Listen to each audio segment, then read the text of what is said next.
Look at the Sphinx, not at the face, at the body. See those marks in the stone, those vertical grooves running down the body as if water had been poured over it for centuries? That erosion was not made by sand and wind. If it were sand and wind, the marks would be horizontal. They would show a pattern of exfoliation, layers gradually removed by friction. The marks on the Sphinx are vertical, undulating, deep, characteristic of a single agent, water, a lot of water, over a very long time. The problem is that Egypt hasn't had heavy rainfall for at least 7,000 years. When the Sahara was green, between 10,000 and 5,000 BC, there was enough precipitation to cause this erosion. Then the climate changed, the desert advanced. Heavy rains ceased to exist in the region. If the erosion is from water, the Sphinx was carved when Egypt still had heavy rains. That places the Sphinx at minimum 5,000 BC, probably before 7,000 BC, possibly before 10,000 BC, 2,000, 3,000, 5,000 years before Khafra, the pharaoh to whom official history attributes the construction. But wait, there's more. Look now at the head. It's too small for the body, completely disproportionate. This isn't an artistic error. Egyptians didn't make mistakes like this on monuments of this scale. The head is not original. Someone recarved the head of a much older monument, erased what was there, put something else. What was there before? Why did they erase it? And why in 2024, with all the technology we have, do we still not have permission to excavate beneath the front paws of the Sphinx, where chambers were detected in 1996? In 1990, a geologist made a decision that would change the debate about ancient Egypt. Robert Schoch, holding a PhD in geology from Yale University, one of the most respected in the world, decided to examine the Sphinx not as an archaeologist, but as a geologist. He wasn't interested in who built it according to historical texts. He was interested in what the rock said, and rock doesn't lie. Schoch spent weeks methodically examining the erosion on the body of the Sphinx and on the walls of the enclosure carved around it. What he observed was clear to any trained geologist. The erosion on the body of the Sphinx has a hydraulic pattern caused by precipitation. The vertical, undulating, deep grooves running down the body like stone curtains worn away are a textbook pattern of erosion from intense rainfall over a prolonged period. Compare this with the erosion visible on the sides of the pyramids, which are approximately the same age as the conventional dating of the Sphinx. On the pyramids, the erosion is horizontal, exfoliating from the impact of sand carried by the wind. Completely different. Two monuments in the same geographic region. Two completely distinct erosion patterns. The difference has only one explanation. The Sphinx is much older than the pyramids. It was exposed to a climate the pyramids never knew. Schoch calculated how long would be needed to produce the level of erosion he observed using historical climate data for the region. The conclusion, the Sphinx would need to have been exposed to heavy rains for at least 1,500 to 2,000 years. And that period of heavy rains ended in Egypt around 5,000 BC, or more likely 7,000 BC. This places the construction of the Sphinx between 7,000 and 5,000 BC at minimum, possibly before 10,000 BC. Schoch presented his discovery in 1991 at the annual conference of the Geological Society of America, the leading geological society in the United States. The geologists present examined the methodology, examined the data, and for the most part agreed. The erosion pattern was consistent with hydraulic erosion. The analysis was geologically sound. But Egyptologists had a completely different reaction. Dr. Zahi Hawass, who would be for decades the most powerful figure in Egyptian archaeology, publicly attacked the theory with a line of reasoning that reveals more about the state of conventional archaeology than about Schoch's theory. Hawass essentially said, the Sphinx cannot be older because there was no advanced civilization before 3100 BC. Do you see the problem in that argument? It's saying, the geological evidence is wrong because it contradicts what we already believe. That's the opposite of the scientific method. The scientific method says, if the evidence contradicts what we believe, perhaps what we believe is wrong. The rock didn't read the archaeology books. It is what it is. Now let's talk about the head, because this is where the story gets even stranger. Anyone who sees the Sphinx in person, or even in photographs with good perspective, immediately notices that something is wrong with the proportions. The body is enormous, robust, powerful. The head is too small, visibly smaller than it should be for the body size. This isn't a matter of artistic taste or style, it's a matter of mathematical proportion. The Egyptians were obsessive about proportions. They had strict artistic canons that defined exactly how each element of the human or animal body should relate to the others. These canons were maintained with extraordinary consistency over millennia. Egypt has hundreds of sphinxes. Sphinxes of granite, limestone, sandstone, all sizes. Sphinxes from the Old Kingdom, Middle Kingdom, New Kingdom, all have correct proportions.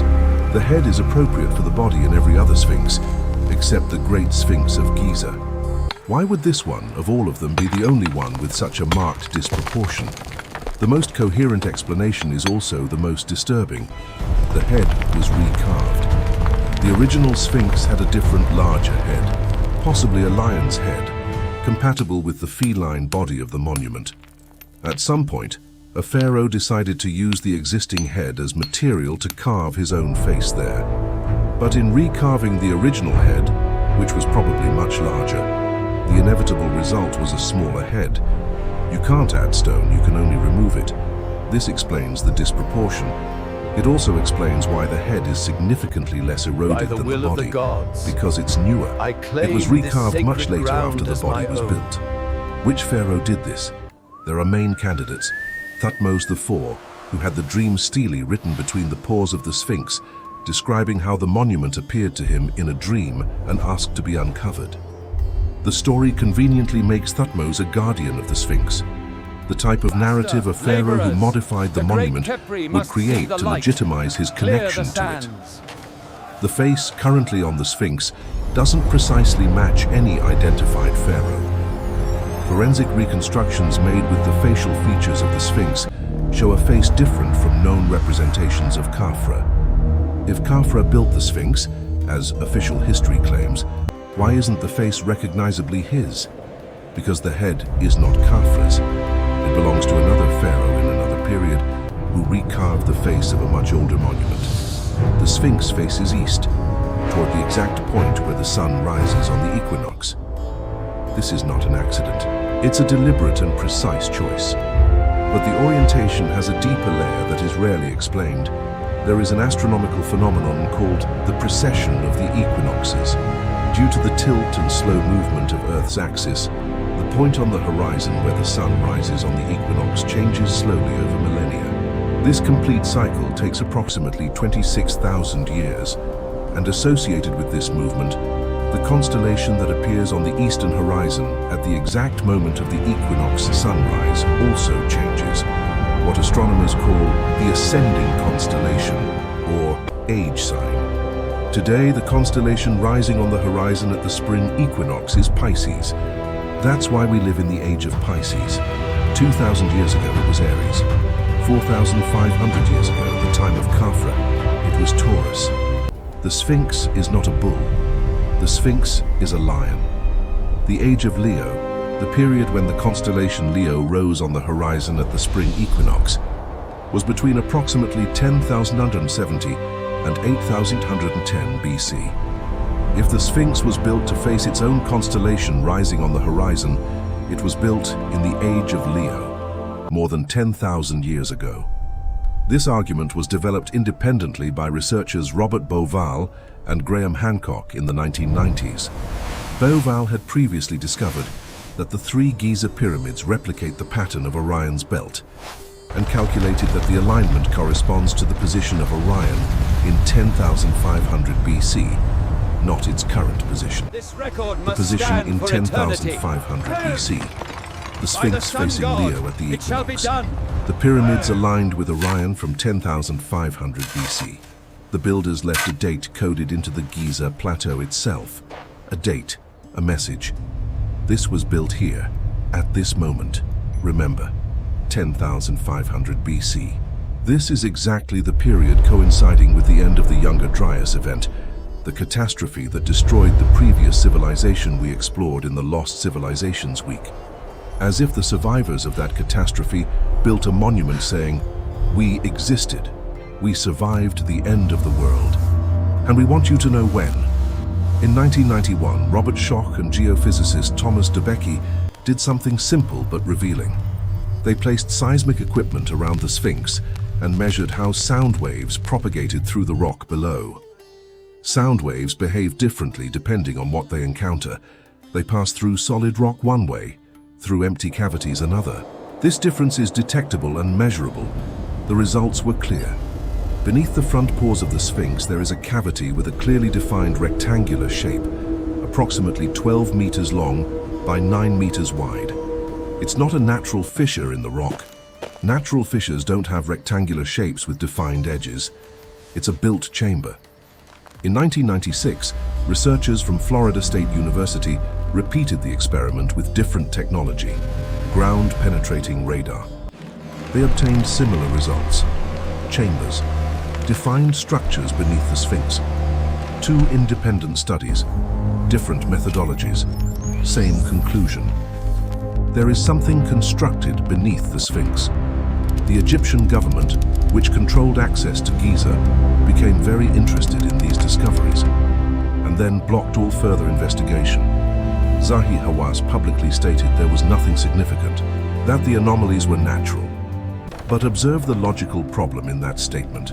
To know there's nothing significant in a place, you need to have investigated that place, need to have opened it, excavated it, examined it.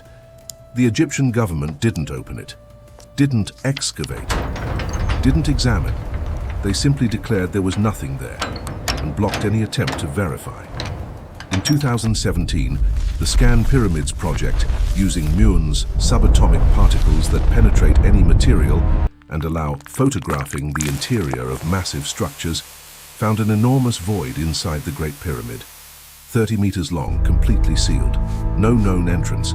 In 2023, a team found a hidden corridor just behind the pyramid's main entrance, also sealed. Also with no obvious purpose according to conventional archaeology. Every technological advance we manage to apply to Giza reveals something new hidden inside. And every time, access is limited, controlled, or denied. Why? That is the most honest question I can ask. I want to be fair to academia here. It's not composed of malicious conspirators trying to hide the truth. Conventional archaeology has genuine reasons to resist the conclusions we're discussing. The first reason is epistemological. Science works on the basis of accumulated evidence and consensus. Changing the consensus requires extraordinary evidence. The Sphinx is older is an extraordinary claim, and it requires precisely extraordinary evidence. Schoch's geological analysis is good, but not irrefutable. There are geologists who argue the erosion may have alternative explanations, local microclimate, salt, other factors. The second reason is institutional. Decades of careers have been built on the conventional chronology of Egypt. Admitting it's fundamentally wrong means admitting that thousands of hours of study, dozens of publications, and an entire intellectual framework need to be revisited. That is humanly difficult. It's not dishonesty. It's normal human psychology, but, and this is the crucial point, these reasons explain the resistance. They don't justify it. Science should not resist investigation. It should promote it. If there are chambers detected beneath the Sphinx, the correct scientific response is, let's open it and see what's there. Not, we declare there's nothing there and block any attempt to verify. The first response is science. The second is something else. Schoch continues his research to this day. He has published new studies, collected more data. His position hasn't changed, and the evidence he presents remains without satisfactory geological refutation. The Sphinx erosion is real. Anyone can see it with their own eyes. And what it says is simple. This monument is older than official history admits. If the Sphinx is more than 10,000 years old, who built it? It wasn't the dynastic Egyptians. They barely existed yet. In episodes 1 and 2, we talked about the Shemsu Hor, the pre-dynastic rulers that the Turin Papyrus records as having reigned for 13,120 years before the pharaohs. If they existed, and the Egyptian texts say they did, the Sphinx fits perfectly into the time when they would have existed. Were they capable of a monument of this scale? Göbekli Tepe in Turkey shows us yes. At 12,000 years old, this monumental complex was built at a time archaeology said was impossible. And yet there it stands. Whoever built Göbekli Tepe had social organization, technical knowledge, and execution capability that contradicts the primitive hunter-gatherers model. The same builders, or builders of the same level of development, may have constructed the Sphinx in the same period. And the Sphinx matters for a reason that goes beyond archaeology. If it is older, the entire chronology of Egypt needs to be revised. If the entire chronology of Egypt needs to be revised, what else is wrong? The Sphinx is the pin that, if removed, could reorganize the entire puzzle. That's why it's so protected, so controlled, so surrounded by silence, not because there's an organized conspiracy to hide the truth, but because the truth it carries is too large to be easily processed. The Sphinx looks toward the horizon, toward where Leo rose, more than 10,000 years ago. Built by hands that official history doesn't recognize, with a head that isn't original, recarved by a pharaoh who wanted to claim what he didn't build, with chambers beneath that redetected and never opened, with erosion in the stone that tells a different story from the official one. This week we explored the Egypt they hid from us. In episode 1, the Shemsu Hor and the impossible boxes of the Serapeum. In episode 2, pyramids that science confirmed concentrate energy, and the manual that may be buried. And today, the Sphinx that geology proves is older than they say. 3 episodes, 3 separate pieces of evidence, all pointing to the same conclusion. The Egypt we know is the surface. Beneath it exists another Egypt, older, more complex, with a history that would change everything if it were acknowledged.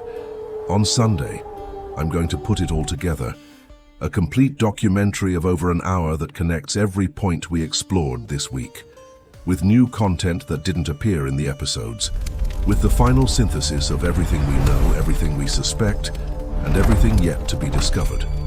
Forbidden Egypt, the documentary.